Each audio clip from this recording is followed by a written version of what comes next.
Lucy কখনো professional ভাবে রান্না শেখেনি, তবুও সে এত সুস্বাদু খাবার রান্না করত যে দূর দূরান্ত থেকে মানুষ তার রান্নার প্রেমে পড়ে যেত। প্রতিটি মানুষ তার প্রশংসা করত আর তাকে আঙুল তুলে বাহবা দিত।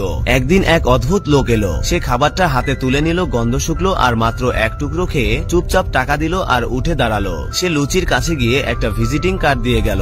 সন্ধ্যায় লুসি কার্ডের ঠিকানা দেখলো। জায়গাটা ছিল এক বিখ্যাত রেস্তোরাঁ, যেখানে ধনী ও বিখ্যাত মানুষরা খাবার খেতে মুখিয়ে থাকেন। সেই রেস্তোরাঁয় টেবিল পাওয়ার জন্য অপেক্ষার তালিকা ছিল 2 বছরের, আর সেই রেস্তোরাঁর প্রধান শেফ ছিলেন খ্যাতনামা শেফ পল। পরের দিন লুসি প্রতিদিনের মতো তার লুডুসের ঠেলায় গেল, কিন্তু আজ সেখানে একটা বিলাসবহুল গাড়ি দাঁড়িয়েছিল।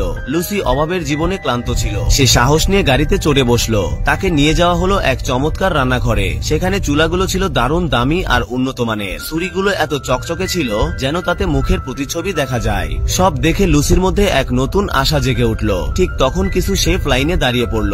আসলেন সেই লোকটা যিনি আসলে শেফ পল। সেই দিন পল দুজনের রান্নার পরীক্ষা নিতে চাইলেন। পরীক্ষার বিষয় ছিল সিম্পল ফ্রাইড রাইস। লুসি ও আরেক ছেলে জন প্রস্তুতিতে লেগে গেল। জন ছিল এক কুকিং স্কুলের ছাত্র।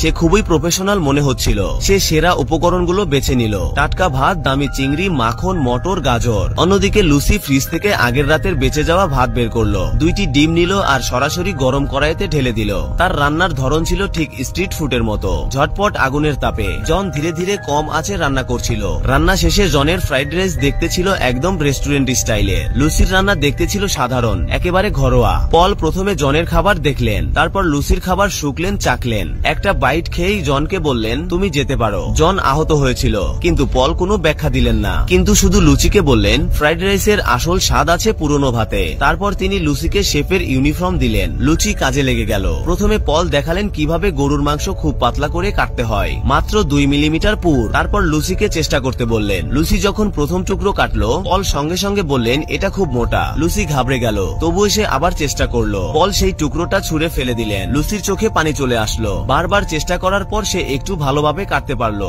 এরপর এলো তার প্রিয় ধাপ, তীব্র আছে রান্না। কিন্তু সে শুরু করতেই পল তার কড়াই কেড়ে নিলেন আর সব ফেলে দিলেন। তিনি বললেন, এত ভালো বিফ তো মুখে লেগে যাওয়ার মতো হওয়া উচিত, সঠিক টাইমিং না হলে চলে না। একটার পর একটা লুচির কড়াই ফেলে দেওয়া হতে লাগলো। বারবার বকা খেতে খেতে তার আত্মবিশ্বাস ভেঙে গেল। সে কাঁদতে লাগলো। সে পালাতে চাইলো, কিন্তু এখন যদি পালায় তাহলে আবার তাকে সেই ছোট ঠেলায় ফিরে যেতে হবে। সে হাল ছাড়লো না, আবার রান্নাঘরে ফিরে এলো। অনেকবার চেষ্টা করে সে এক বাটি বিফ রান্না করলো। তার হাত পুড়ে গিয়েছিল, তবুও সে থামেনি। পরের দিন সকালে দেখা গেল লুসি সারা রাত প্র্যাকটিস করছিলেন। সে পলের দিকে তাকালো। তার চোখে এবার ভয় নয়, বরং আগুনের মতো জেদ ছিল। সে গ্যাস জ্বালালো, তেল গরম করলো আর বিফ কড়াইতে দিল। তার হাতের গতি ছিল নিখুঁত, দ্রুত এবং নির্ভুল। পল এক টুকরো পাতলা বিফ তুললেন, চাখলেন। সেই টুকরোই ছিল আসল বিফের স্বাদ, এতটাই ভালো যে অনেকক্ষণ মুখে লেগে থাকলো। আপনিও কি রান্না করতে পারেন?